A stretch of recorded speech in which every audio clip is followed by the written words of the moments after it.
Joining me now to talk about all this and more is Daniel Lacalle, Tressis chief economist. Daniel, let's talk first about the Oracle of Omaha. I thought it was interesting. He said it's almost a buying frenzy, and people with money in their pockets are willing to pay the price. On two fronts, this is fascinating. Maybe valuations are a little high, and maybe inflation can be expected to pick up. What are your thoughts? I do think that inflation is the biggest concern here. Especially because what we're seeing is that inflation, for example, in food, if we look at commodities that are linked to the industrial activity, the rise is not just coming from the reopening of the economy. They're going up to levels that we have not seen in 5 years.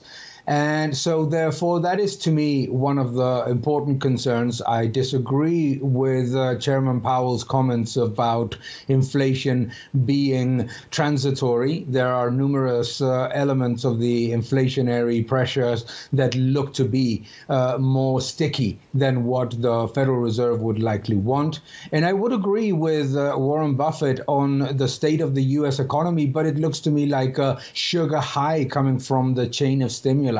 And my concern is in 2022. And I actually believe that he also shares a little bit of that in the sense that we will see a 2021 in which vaccination plus the stimulus checks plus the improvement in employment will elevate growth in the United States to unprecedented levels and recover the entire pandemic loss.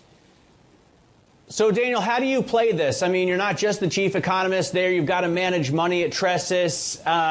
You've got, it looks like a difficult timing situation, right? Because you see the momentum behind asset price increases now, but you're concerned about a crash from the sugar high next year. What do you do with your money?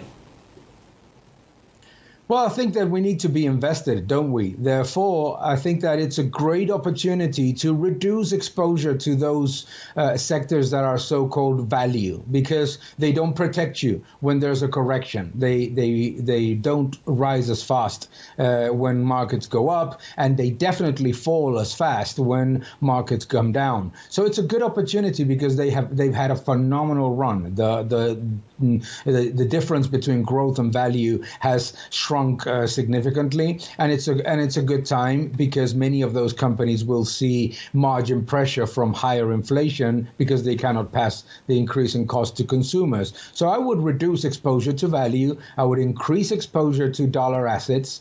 I would at the same time be exposed to agricultural commodities and to those parts of the energy chain that are not affected by supply overhangs. Daniel, what we see in the U.S., I mean, President Biden is attempting essentially a paradigm shift, probably the biggest that we've seen since Ronald Reagan came into office, to bigger government and away from, the deregulated supply side economy that the Gipper gave us. I noticed, in the last few weeks, since we've heard of these spending and tax proposals, there really haven't been any so-called freshwater economists. There haven't been any Austrian school economists. There's no, in Hayek versus Keynes, we only have Keynes left in terms of the big prominent figures in the U.S. economy. Are you concerned that we don't have any pushback from the other side?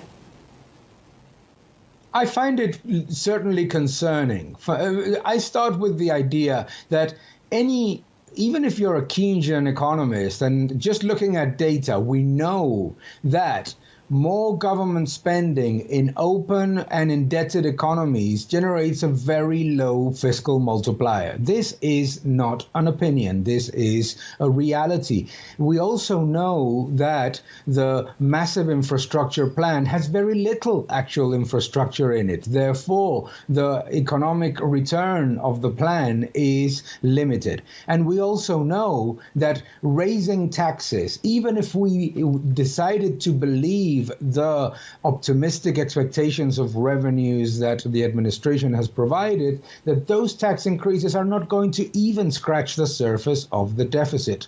So my concern is that we need to have a little bit more reality. I think that we see too much hope built into the plans, which have merit in some cases, some important things that can be very defendable, push towards a more green economy, more focus on education, which is fine. But we also have to understand that if you push towards a European type of model of high government and high taxes, the result is low growth and low employment. And we know that. That is not even debatable.